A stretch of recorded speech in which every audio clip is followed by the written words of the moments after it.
everyone, welcome to our project or presentation. We are a group of students from the Columbus School in Medellin, representing the Columbus School Foundation, also known as Faro Columbus. As you can see, our project is called Giving is the New Receiving. It's like this motto that we have to embark on a new journey to create a better future for students that don't have the same possibilities for a great education.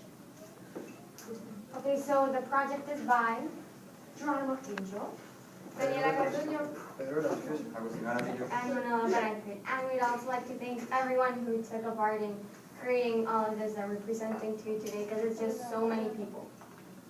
So first of all, there's inequality. Inequality is a very big problem worldwide, since it deprives many citizens from very basic rights and needs. In Colombia, this problem affects especially this country, since it is the 7th most unequal country in the whole world. In Colombia, the most affected groups of people are women, children, Afro-Colombians, natives, and the displaced. So in Colombia, as it says in the quote, in Colombia, social class have a skin tone. So what this means is that there's a very big gap between social classes. So there's very, very rich people and very poor people. Like as you can see in the picture, these people are living in in houses made by themselves for not good materials and that are open to the rain and sun. These people also have problems, so they can't have proper education, proper food, or proper healthcare. Okay, but where are we exactly going with this issue of growing inequality? So what our school did and what our families have done and what we have personally done is that we have contributed to this foundation. And so the foundation has grown little by little, and slowly it has become this huge thing that people can actually employ in their daily lives. However, as the foundation was growing, we came with an issue, and this was that the foundation is completely dependent on what we do. The foundation depends on the donations we give, on the donations staff gives, on the donations small companies give. And so our essential question is, how can we manage our campaigns so our school's foundation is self-sustainable? So who are we? We are a group of students that are looking towards the change throughout donations. Okay, so basically, how did we come to form this foundation? So basically, what happened is that way back, the school was basically the school kids were studying with minors kids, and so what happened is that kids saw the conditions of the other children that had not the same opportunities they had, and so they created this entity called the Columbus School Foundation. And the foundation then divided into a lot of branches. One of them is Faro Columbus, which is a special care for little children, as we can see in the picture. And students not only actually give donations like clothing, money, or whatever, but they also spend time with the kids.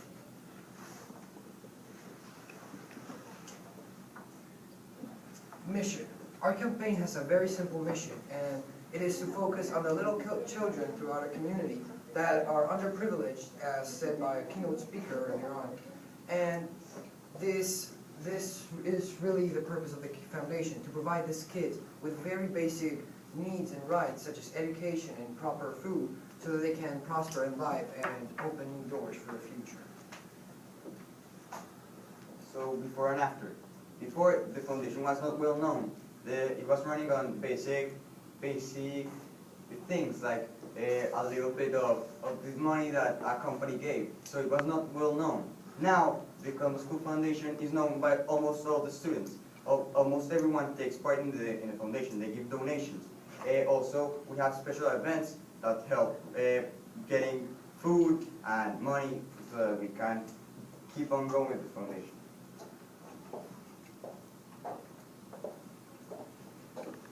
So the question is, how is this foundation supported? Like my partner Manuela just said that donations by students, by teachers, even by staff members of the Columbus School give various donations, small, big, just to help contribute to this wonderful idea and foundation.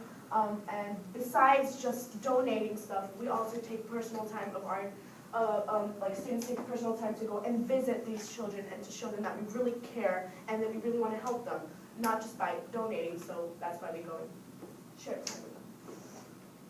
So how we actually helping? What events are we doing? For example, there's just so much we do as students and as teachers. For example, we have the food drive, so people bring food in, and then the food is taken to the kids. We also spend our time. As Manuel said, there are also special events like the candle night, the family day, and overall it's just a whole collection of donations that students and teachers take part in to help these kids in the foundation. So even though we have accomplished many things, we still have some challenges that we're facing. For example, we have to give the food, the shelter, and school education to these children who are from ages 2 to 5 years old. So even though we have many challenges to face, there are also some successes throughout the road. So a couple of those have been, and the most notable yet, have been a fundraiser which provided enough money to buy a house for one of our workers, which unfortunately didn't have proper conditions. We have also been providing for many years now some very basic food so the kids can have something to eat throughout the week, as well as providing them with very basic education. Okay, so recently we conducted a survey and we asked students what they think about the foundation, how much they actually know, how much they participate. And so we asked them first, how much do they know the Columbus School Foundation? And we saw that how much they know, is directly related to how much they participate. So it also, the survey was an opportunity for us to see weak areas and also areas in which we are doing a pretty good job. And so here we also have some things and some programs about the foundation that people don't know. And for us, it was a really good, a really good platform from where to begin and from where to start growing each time. And so we also asked students personally how they felt about this Columbus School Foundation. So overall, we were pretty satisfied with what students had to say. Clearly, there is a feeling, clearly people want to help. Another thing is that they don't know. So that's something that we have to work on and that all of us that make part of the foundation have to work on. Okay, so I also want to make a little transition to show something that we're doing to actually contribute to the foundation. So we wanted to mix the idea of being environmentally friendly and helping our kids. So what we did is that we created this thermos bottles, and they have the eColumbus logo, which is our school's environmental campaign. And so what we did is that if you buy a water bottle, if a student buys a water bottle, then the money goes to the kids at the foundation. So it also helps because you're not using plastic bottles, and you're reusing. And so it's actually something that we did to mix the idea of being environmentally friendly and helping the kids in the foundation.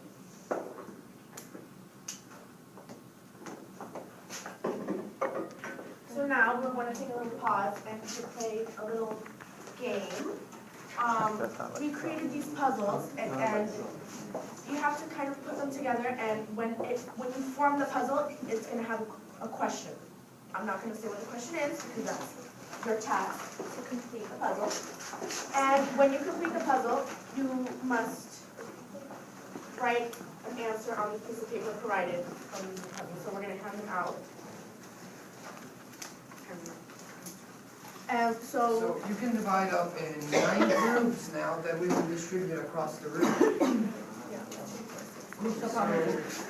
Groups of approximately 2 to 3. 2 to 3 people.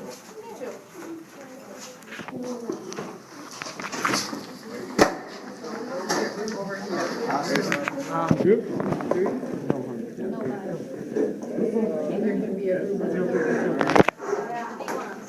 Actually, no.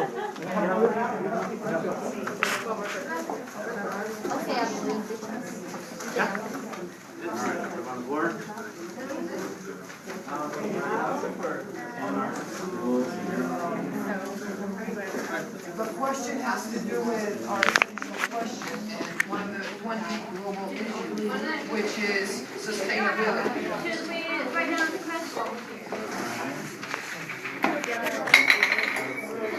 Down the question, or where are these?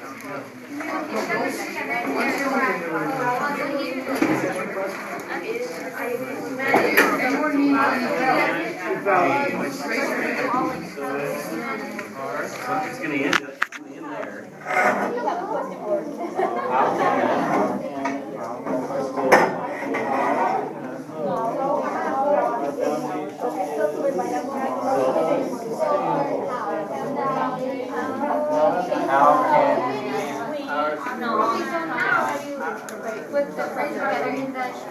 Can we just not use one? Can we use one?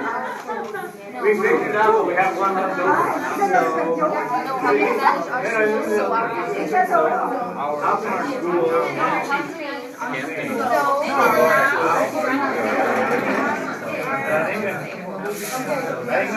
How can we?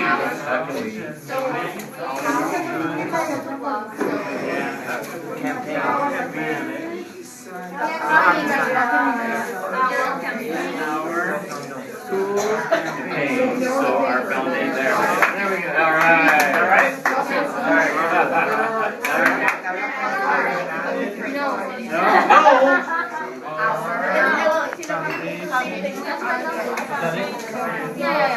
That work? So do we pass?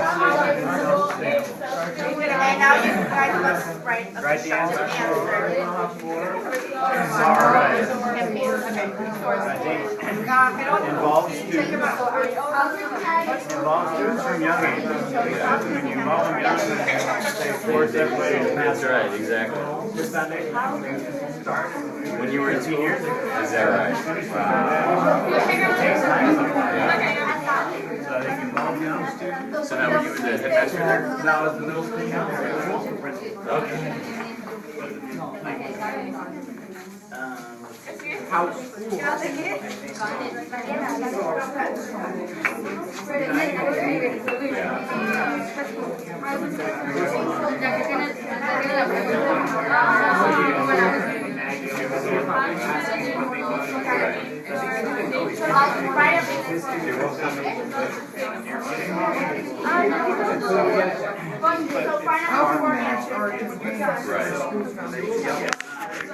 The impact is nearby, but the kids all live far away. Yeah. So those are probably things that don't reduce.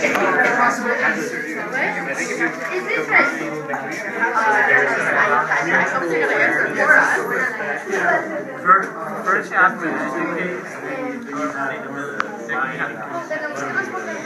Sí, cuatro respuestas y después de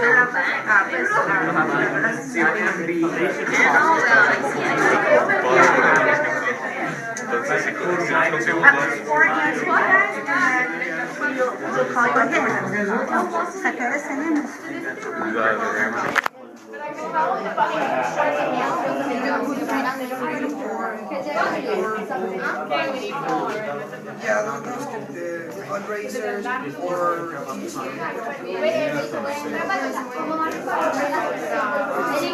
simple, yeah, simple things that most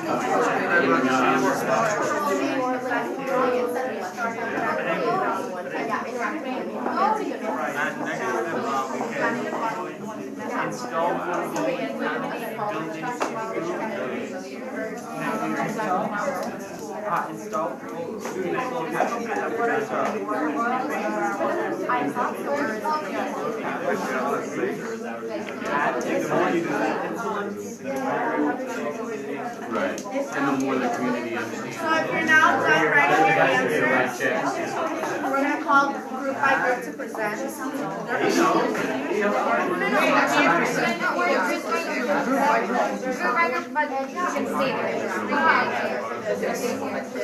So, if everyone's done, we would like to start getting everyone to present their opinions.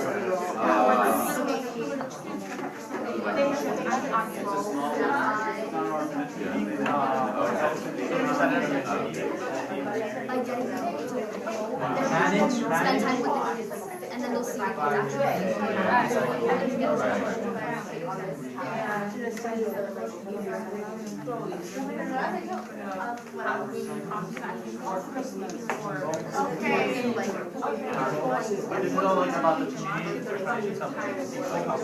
Okay, so now we will begin to present and share our answers. So we'll start over here. Are you done? So we stand up? No, stay right there. Just read it. Just read out loud.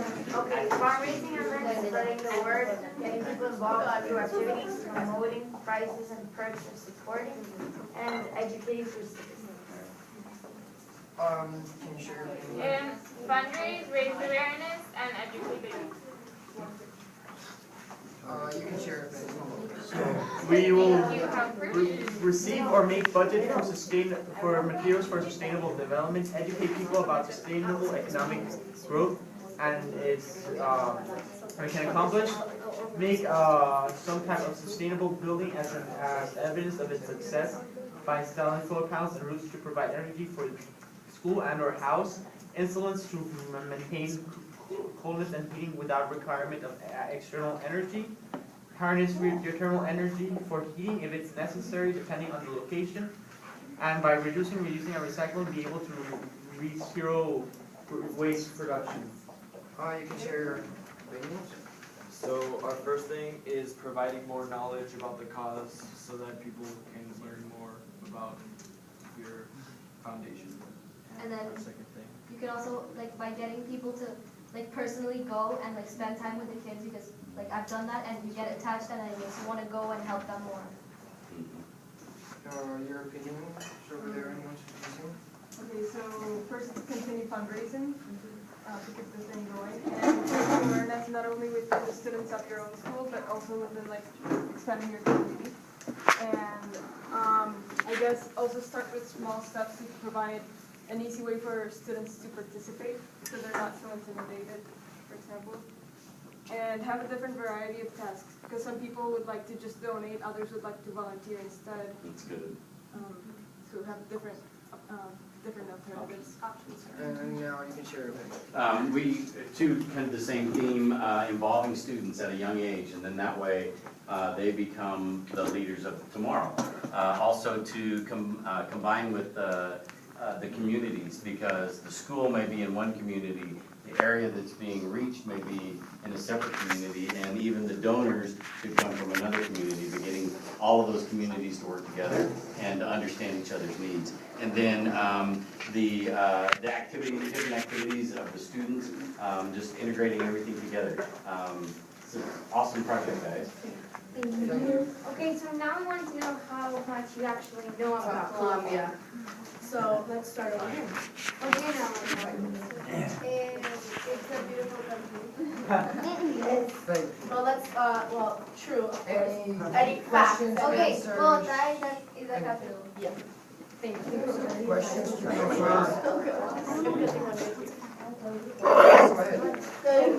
What do you know about Colombia? Anything you know, anything you want to know, questions? Yeah, I know something.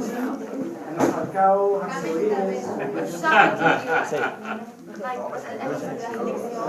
I watched some Colombian telenovelas, for example, La Traicionera, Vecinos. Those guys. I know.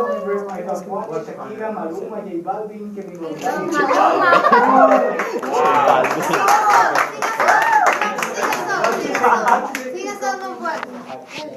Okay, the social. La vida sola es un carnaval, lo malo será, todo pasará.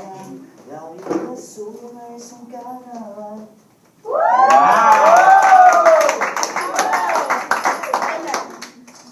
Oh, that social classes are separated like by skin color, and there's like a lot of discrimination. You got that from this presentation. That's good. That's the point. That means Clever boys, clever girls. It rates very high in happiness. You know, with the mental happiness of people. So Colombians are known to be very happy.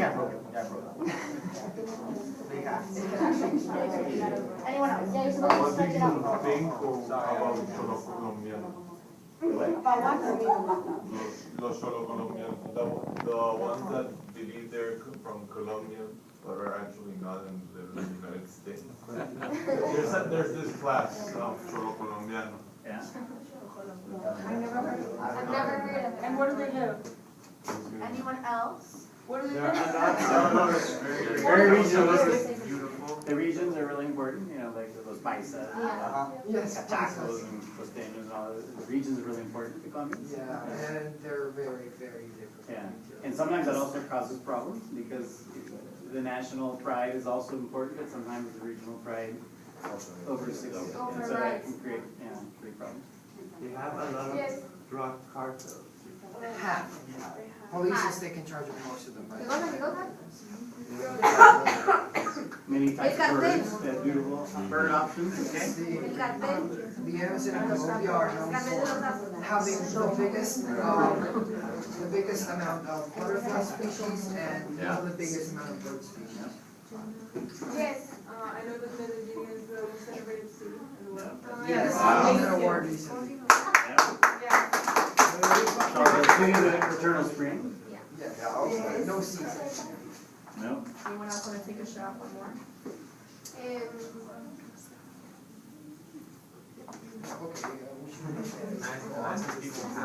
What else do you think of?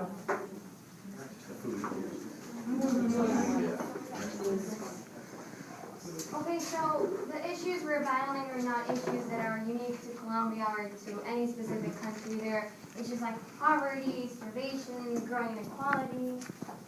Yep. So, as we have learned in this presentation, our school and all of the students in our school are working really hard to keep on going with the foundation. So, like, we have achieved like something that goes well beyond our school. So the kids take time of their own to go to the foundation. Like sometimes they go Sundays and Saturdays to school to special events that are raising funds to help the kids at the foundation. So that's like what the school is proud of, and like because of the students have to use time of their own, not only time of the school to go to the foundation and be like share time with the kids. Also they're going because they want, and that's what we like. Because it's so important also to us and to everyone, because even though the foundation began with teachers, it's been supported throughout the years with students, and it's already been going for 15 years. And it's like through small joint acts that the foundation works. So. This gentleman was one of the biggest promoters of the foundation at the Columbus School 15 years ago.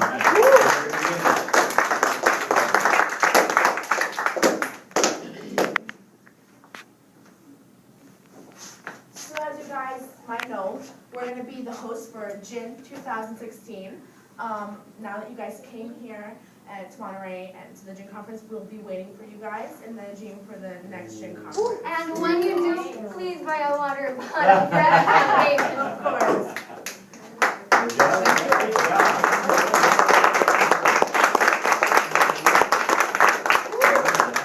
And before we let you guys go, we must give special thanks to the people who helped us make this presentation come true. Luz Miriam Arango. Vega Science Teacher is not here. No, nothing more. Madame Cor, of course. Pedro Velasquez, Angel, Maria Jose Rico, which she's not here. Maria Antonio. Paulina Hernan, Penelope Mora, Maricos Mesa, which is the coordinator. And of course, the President Lucia, who we haven't worked with a lot, but we started working with her since we got here, and we're so thankful. Great help here.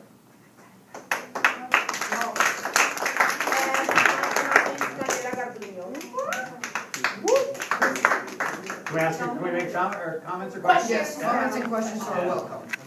Yeah, I think it's, first of all, congratulations. I think it's wonderful to see this project. But you know, it's a great example for all of us to understand and remember that sometimes these projects take many, many years. And we might have a really interesting, great idea. And if you don't look for the way to make it sustainable, and sometimes we give up quickly because, oh, well, you know, no one was interested, or I didn't raise that much money, or no one wanted to come. But you have to keep trying. You have to keep putting it forth. And so this is something that actually was started by a few parents and a few teachers 15, 16, 17 years ago, before a lot of you, most of you were born. And so those things, when they're important, and when you find valid, important reasons and causes, you have to keep pushing like the Columbus School has done. So this is a great example of something that has a huge impact now. It's had lots of ups and downs. There's times where it isn't going to work, and they've had to move locations, and there's all sorts of things that have happened. But it's because of students like you and families like yours, and the school itself, and the leadership of the school, those things end up becoming reality. So I think it's a great example for all of us that we don't expect it to be next year. You know, it doesn't take just a year. It takes sometimes a year. Thank you. What's handled like? What's Candle Night? So each December, it's like a school tradition. It's been going for like It's also forever. a Catholic celebration. Yeah, it's basically people come to school and they come with all their families, even if they're small, if they're about to graduate, and they come and they light up candles. It's at night, and there's food and there's stuff to buy and there's like. If I may interrupt, Manuela, it's a religious holiday. It's a Catholic holiday. It's Virgin Mary's Day on the 7th of December. So what they do is the whole city lights candles to Virgin Mary. And they light candles all over the city and the street. Every single home lights candles. The children, the parents, everybody lights candles. And the whole city lights up with candles. So the school decided, because of safety reasons, that instead of the kids lighting candles in the street in their neighborhoods, they would lend the school to have all the students come with their families. They sell them the candles and collect funds for the foundation.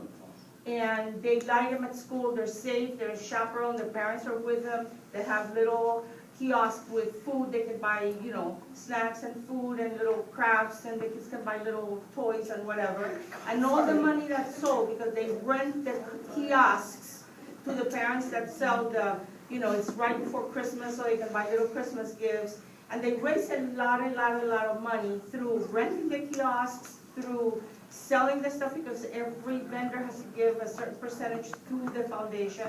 And then they sell the candles, which National Honor Society goes out and sells. So they go out with the little grocery carts selling the candles all over. Everybody, they sell these little boards where they light their candles. And the kids have a lot of fun, and it's like from 5:30 in the afternoon, the school is decorated as Christmas with the nativity. And they stay until 8:30 at night, 9 o'clock, and it's really, really interesting and beautiful. And to add on to what Lucia said, I personally think it's a beautiful ceremony because it's a time where everyone gathers and joins and bonds. It's like a really, really beautiful way to see families come together, share time with their sons and daughters, and it's just a really nice way just to have fun, and also knowing that while you're having fun, you're actually helping a really cool. When you come to Medellin, we'll try to include it in the video. I have a lot of beautiful pictures from, you know, whole families, the grandfather, the father, the grandchild lighting the candles on the ground. It's really, really pretty nice. About the candlelight, it's just a mostly Colombian tradition, because at least in Panama, we do not do that at all. And for It's us, very Colombian. it's like for the 8th, that is the Virgin Mary's Day, it's for us Mother's Day, and it's a holiday. I think you have a question. Anyone else? Oh, that candle night. Yo solo quiero decirles a ustedes, yo no hablo inglés, pero es mi jefe y él sabe que es cierto, pero les quiero contar que los jóvenes lo que han aprendido realmente es que uno, el trabajo que hace social no lo hace por los demás, sino por uno. Ellos han aprendido que cada que ellos hacen algo por alguien, ellos son más felices. Ellos sienten que su vida se cambia, ellos han sentido que su vida se modifica y ellos han querido que otros aprendan a modificar sus vidas a través de pequeñas acciones y han entendido que tienen un gran compromiso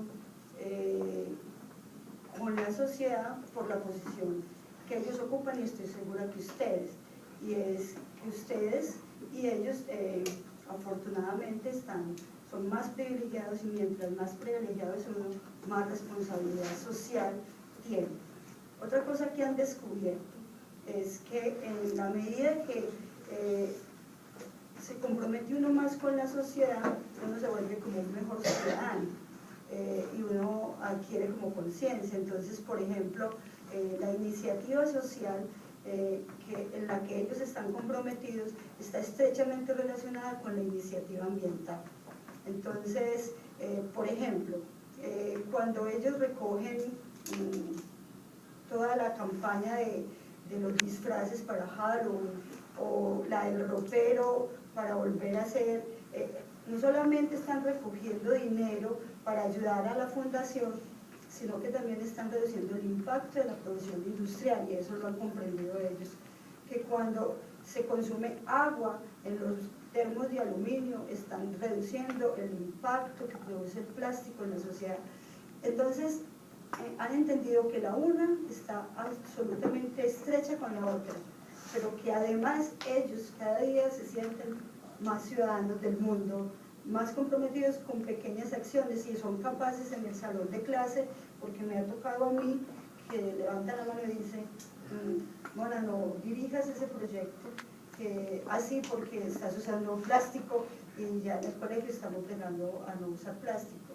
Se empoderan y yo quiero que entendamos que esa es la importancia de este trabajo y es los jóvenes no que están salvando a los otros, sino que están siendo más felices y siendo más ciudadanos, más comprometidos con el deber que tienen, que es mejorar la sociedad en la que viven y saber que este mundo es compartido con otros. If you don't mind, I'd like to add to what the teacher is saying. We're starting in high school. When I said middle school, I'm in high school. And what we're doing in high school, to tie in with what these kids are doing in middle school, is we're teaching the kids from kindergarten on, my 10th, 11th, and 12th graders. I bring kids from kindergarten, first grade, second grade, to different classes that have to do with social entrepreneurship and that have to do with 2020 seminar, which is my gym class. And we bring them to our classroom. I bring 50 little kids at a time, and we have the big kids and the little ones. And my big kids are teaching them how they need to save the world. They teach them about the foundation. They teach them about the need of bringing dog food for stray dogs. They teach them about bringing clothes for the less privileged. Not only do they learn this, but they learn that the clothing not only is helping the impact of the economy, but these people that have no power of buying these good clothes that are being donated by our kids, they're buying it for 50 cents or whatever. We're not giving it away. With the maintenance workers, which we have at school, are like 70 maintenance workers, they benefit from it. Heroes that have been made by the landmines in Colombia, that it's the #1 country in damage for landmines left by the guerrilla warfare, they come to our school and our students become their teachers and they teach them math, English, and so forth. So it's really a whole chain that comes from kindergarten all the way to 12th grade, and even kids after they leave the school, they're still involved. So thank you a lot for coming. Thank you. We appreciate it.